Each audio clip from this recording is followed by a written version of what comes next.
Meghan Markle's rare appearance on The Late Show with Stephen Colbert was meant to be a light-hearted conversation, promoting her newest humanitarian initiative and addressing recent developments in her media ventures.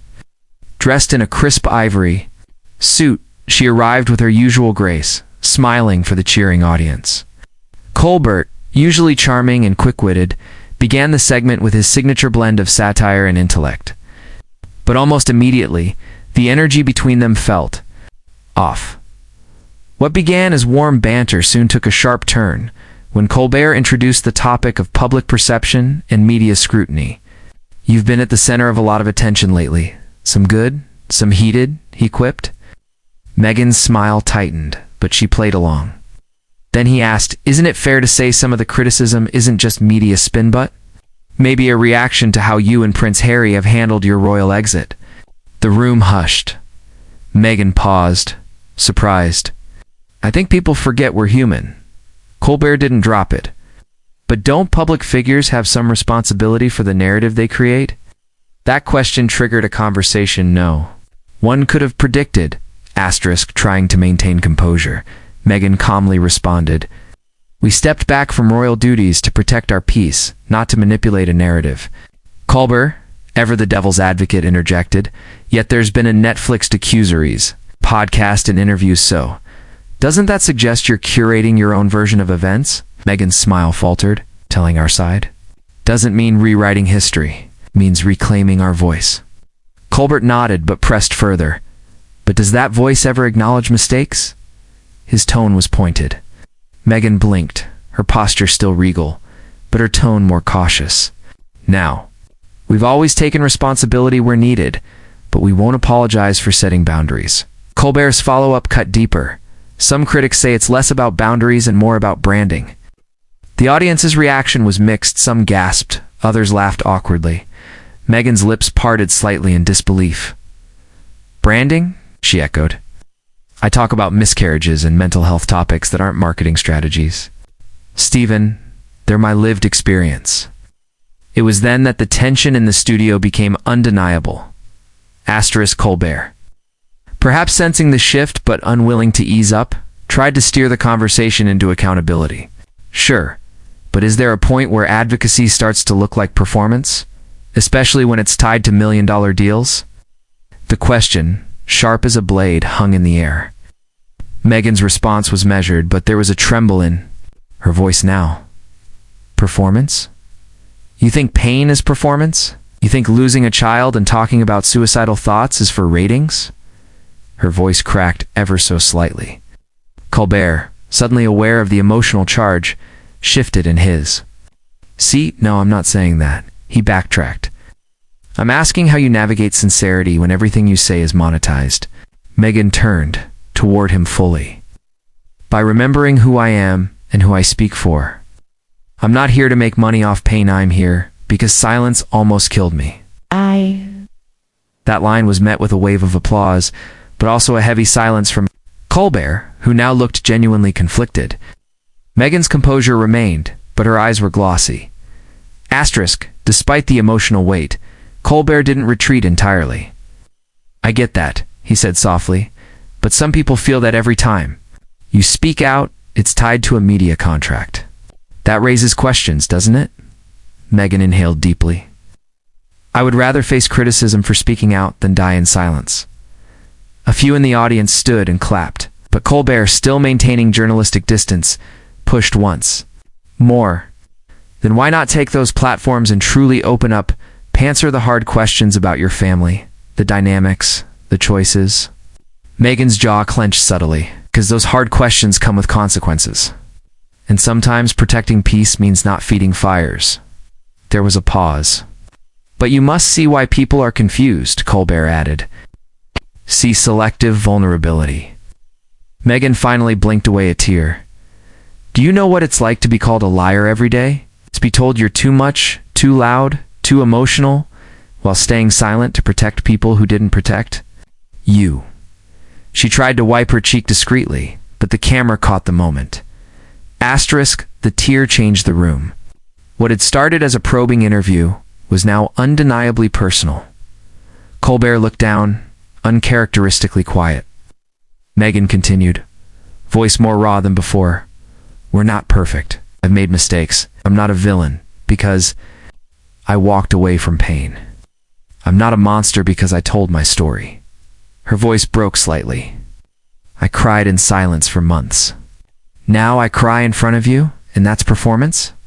The crowd responded with an empathetic hush. Colbert, now visibly uncomfortable, leaned forward. Meghan ... I didn't mean to accuse. I just think people need context. And maybe you're the only one who can provide it. Meghan nodded, still wiping her face. Context isn't a weapon. It's a bridge, but not everyone wants to cross it. She sat back, composed once more, but a visible emotional wound had been exposed. The exchange, while respectful in tone, had reached depths most celebrity interviews never touch. Asterisk. Backstage sources later revealed that Meghan was visibly shaken when she left the set. She held it together until she hit the green room, then broke down. One insider shared, it wasn't the questions, it was the implication that her pain wasn't real.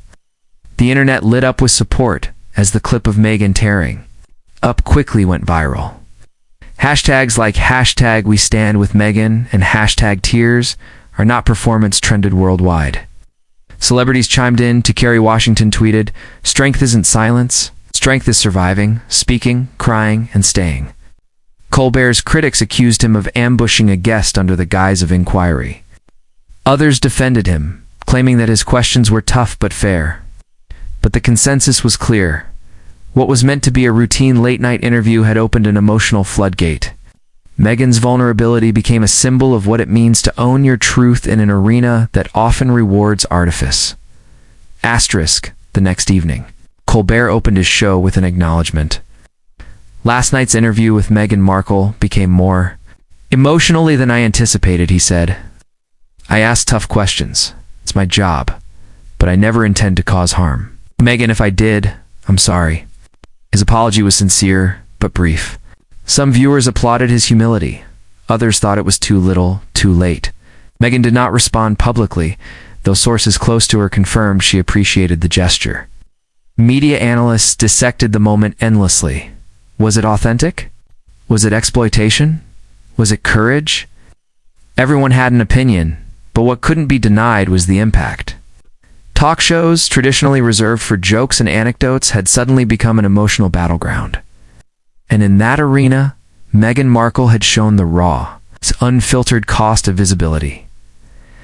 Asterisk, in the days that followed, the public conversation evolved into something deeper. Mental health advocates praised Meghan for her honesty. Therapists posted breakdowns of the emotional dynamics on display.